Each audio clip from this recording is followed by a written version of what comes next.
Oh, there it is. Heading to Tyreek Hill, Chad. Anything can happen. And the Chiefs advance to the AFC title game. And, of course, in the NFC, we've got Tom Brady and Aaron Rodgers. And I got the nobleman here as we got championship weekend. We've got golf to talk about. I just met Seal's wife. Jamie's having fun. Great to see you guys. Great to bring you into the Sportsedge here on this Friday as we record right now, powered by inspin.com. Gentlemen, welcome. Championship weekend doesn't get much better. Jamie's got some great golf picks that we're going to get to in a minute. Let's start with the title game. Jamie, we'll be right back with you. Steely McNeely, of course, get your picks at SportsHandicapper.com. I know you're not happy with the NBA, but let's not bitch and moan on that today. You got a haircut at Supercuts or the Hair Cuttery. You got your fish that are eating fine. I met the whole family. The cat was rolling. What's the cat's name, by the way? Which one? How many cats do you have? Multiple cats? Multiple cats. That's lame. The black cat. No, actually, no more black cats. No, I actually do have a whole black cat. Good luck, black cats. What are their names? Charlie, Daisy, and Bam Bam. Bam Bam! What are the kids named Bam Bam, didn't they? Well, I'm a Flintstones fan. Yeah, I'm a Flintstones kid. All right, well, listen, let's get right into it. And as I mentioned, we're going to get to Jamie in a minute here about the American Express. He's got two guys that he picked at long prices that are in the top 5 right now. So that's good stuff as we record here on this Friday. But it is championship weekend. The news came out a little while ago. We'll start with the AFC title game, which is the second game on Sunday, 6:40 on CBS. That Mahomes cleared concussion protocol. I always felt like he was going to play. I know that the odds makers have been kind of stressing about if he doesn't play, will the Bills be up to -7, which some are thinking that's insanity. But that could have been what the line was. And now it's kind of holding firm right now. I'll throw up the in-spin live lines right now.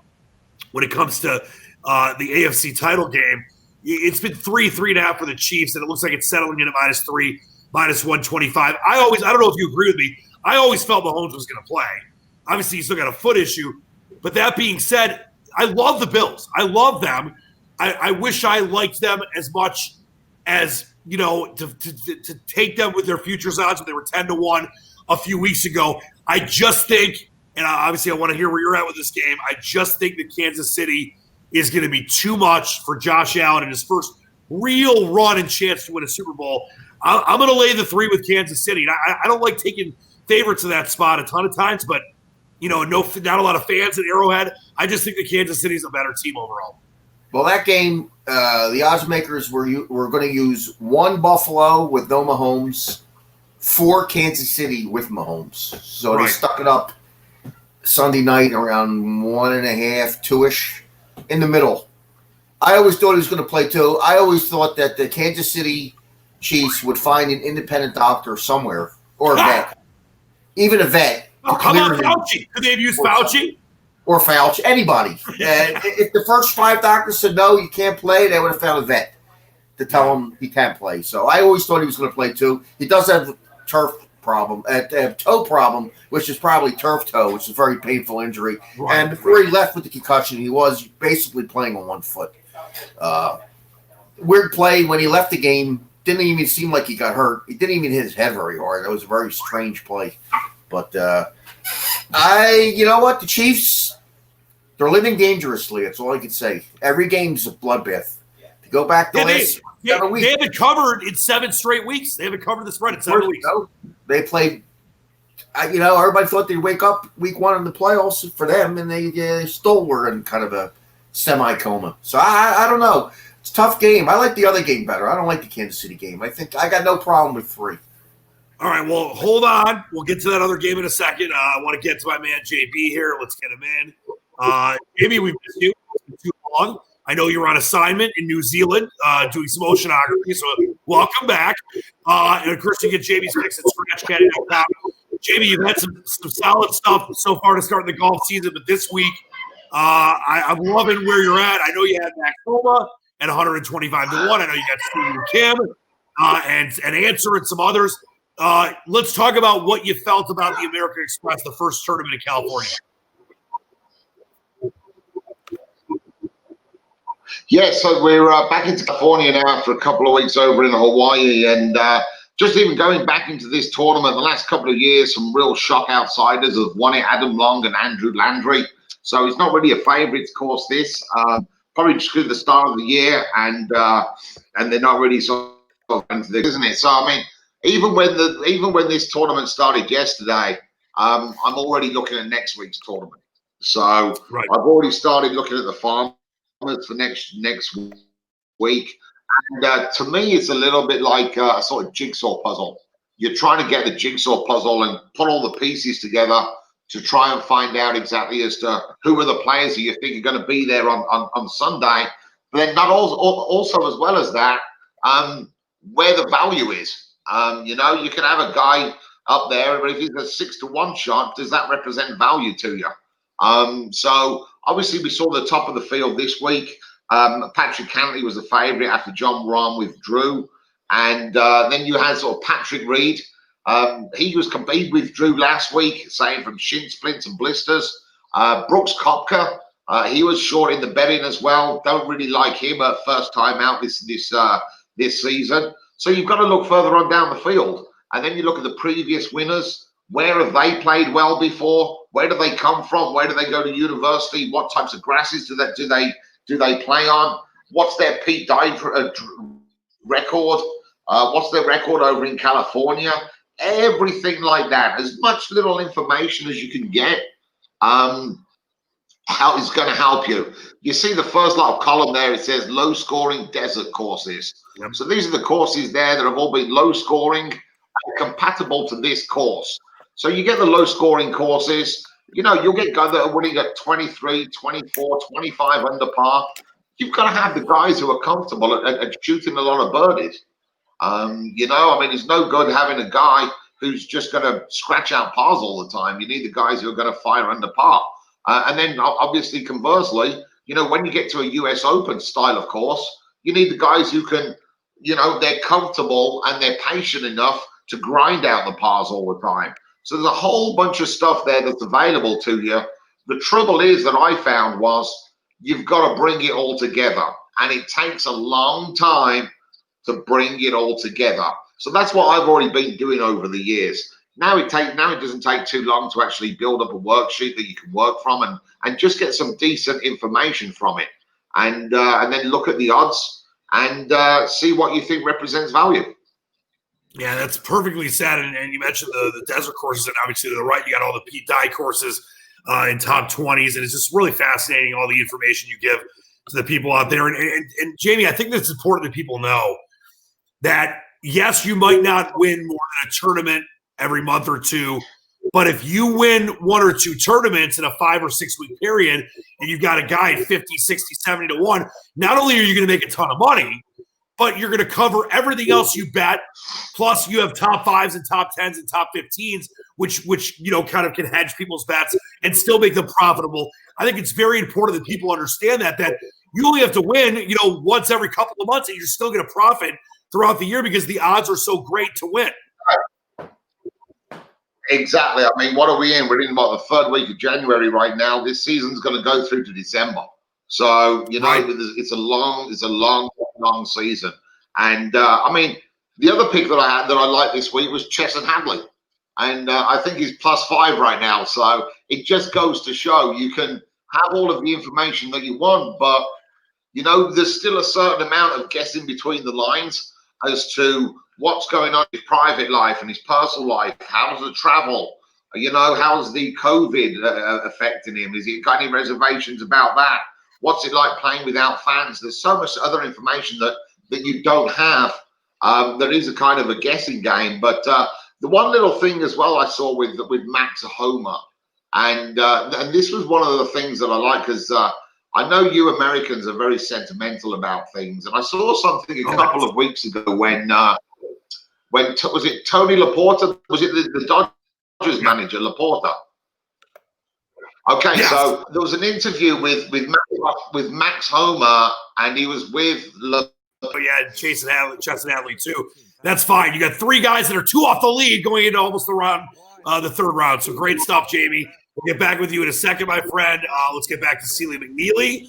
Don't forget his site is sportshandicapper.com. See, let's take a look at the brilliant site that you, I know, are very involved in the back door. You're always, tooling with the website. You've become kind of a master of the internet. So I'm just very proud of you.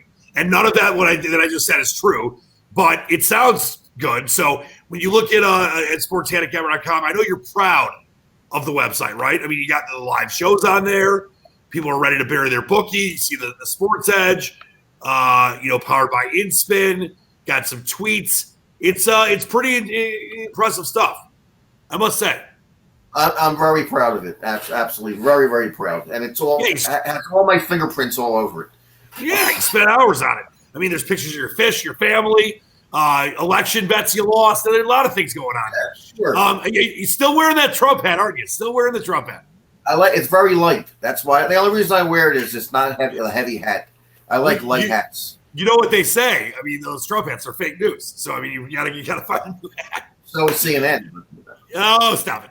All right, so you're with me, kind of laying the 3 on Kansas City, but you don't like that game obviously as much as game number 1. And I'll tell you this, and we talked about this last week.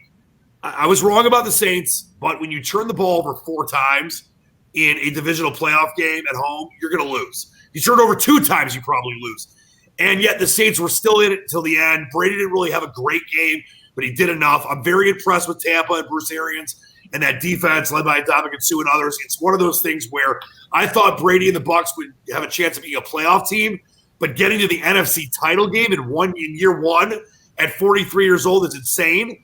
And now they go to Lambeau Field. There will only be about 10,000 fans there, but they were really loud in the game last week against the Rams. And weather could be a factor. It's going to be cold, but we might have some flurries and possible snow. Nothing necessarily crazy. I know we're monitoring that. See, I don't know where you're at with the weather factor because I don't think it's going to be terrible, but it's definitely going to be Lambeau Field in January. That being said, and I rarely in a 2 playoff game day, whether it's divisional or conference title game day, like both favorites because a lot of times you're going to have upsets. This year, I like both the favorites. I'm not a huge Green Bay guy as far as thinking they're this amazing team, but I just think they're better than Tampa. I think it's going to be tough for that team to go from Tampa to the cold weather. They played in the dome last week. That definitely is a factor. And I think in the end, Aaron Rodgers is going to outplay Tom Brady, and the Packers deal will be just good enough in the end. I like the Packers. Now, the weather is probably negligible. No big deal, other than being a little cold for Tampa. It all depends. What balls does Brady get to use? Are the deflated ones or the normal size ones? Hey, I was at Deflategate. I was there. We had no idea until later in the day or the night and then the next day. But I was at Foxborough in literally Gillette Stadium in pouring rain against the Colts that day, and no one knew what the hell was going on until after you should have heard Boston Sports Radio. They were going nuts, and Indy Sports Radio – you wanted there to be a federal investigation. But yeah, I think Brady's going to probably use regular. There almost was. There almost was federal investigation. Remember how crazy that was? That dominated like sports talk, which I do obviously for like months. I got so tired of it. If they use regulation poundage in the balls, I like Green Bay. All right, what if they use just the kicking balls? What if the quarterbacks have to use just the kicking balls? Then I it's a no bet for me. But I just think Green Bay, any team that puts up 485 last week against the Rams defense. Yeah, very impressive. Good. I think the Rams defense is better than the Bucs. I think the Bucs started the season off better than the Rams defense did, but I think that the last few weeks the Rams defense was better. And the Packers ran all over them. I mean, ran and threw. Ran all over them. They threw. And, the secondary for the Rams, a lot better than Tampa Bay. I like the matchup. I like Green Bay. I'm looking to lay 3 flat. I'll lay it when it goes there. There is some sharp money, big money on Tampa Bay, but I think it's going to go back up. I'm just trying to catch that 3 -10, -15. Yeah. To stick in. Yeah, I wanted to ask you. We got 70% of the public money on Tampa. We got 56% of the public money on Buffalo. Where are the sharps? As you mentioned, it seems like the sharps are. I mean, you are a sharp, but the general sharp feel. Is it Green Bay and Buffalo? Is that where they're at right now? Buffalo and Tampa Bay actually is the sharp. Really? Yeah, The public's hammering Tampa. So far, Tampa Bay sharp money, but I'm going to lay 3. All right, well, I go Packers and Chiefs. We're there together. I know you like game 1 more than game 2. The NFC title game is game 1. That'll be a 3 o'clock start, and then 6:40 on CBS for the Bills and the Chiefs, and it sure looks like Patrick Mahomes is going to play. All right, Seal, stick around for one more moment. Let's get back with my man, JB. JB, before we get going here, just let everyone know what they should be looking for the weekend. And don't forget, of course, go to ScratchCaddy.com. And as we mentioned, Max Homa, Answer, and Siwoo Kim are all 2 off the lead right now on Friday afternoon. Jamie's got Siwoo Kim, I think, what was it, 66-1, Homa at 125-1, and Answer, I believe, was like 30 or something to 1. So you got 3 guys with a real chance to make some money for your customers. Yeah, I mean, we'll be just keeping an eye on that all weekend, and then obviously come Sunday, we'll be switching in between the golf and the football. So hopefully one of these 3 can shoot a low round tomorrow, and just like Kevin Na did last week, sort of propelled him on to win on Sunday, and we can pick up some money on Monday morning. All right, love it. Always great stuff from you, Sealy McNeely. Any parting shots? Do you want to wish maybe congratulations for his great oceanography work in New Zealand? That's why he was on assignment the last couple of weeks. What do you got, Seal? What do I got? Maybe an NBA pick tonight. Yeah, give everyone an NBA pick. We're going to start getting to talk about the NBA in a couple weeks anyway. Give them an NBA pick. You can't be any worse. Yeah, I mean, let's take a dabble with the Spurs +3 tonight. I took just a little dabble. Here, let me quickly throw that up here for the people to see the live in-spin lines. By the way, not only am I celebrating 10 years sober today, but sports betting app-wise, mobile betting became legal in Michigan, where I'm at noon today. And I can't even tell you the amount of free money and free bets I got. They've got like this odds boost where instead of it being minus 10,000, you get plus 100 on the Pistons to score 10 points in the first quarter. Instead of it being minus 10,000, you get plus 100 for there to be just 1 touchdown in any of the 2 games on Sunday. And on tomorrow, you get for this one website, you get $1 for every point the Pistons score if you bet $25 or more on the money line. It's crazy sauce. It's raining cash. It is raining cash. Raining. Well, let's give it away.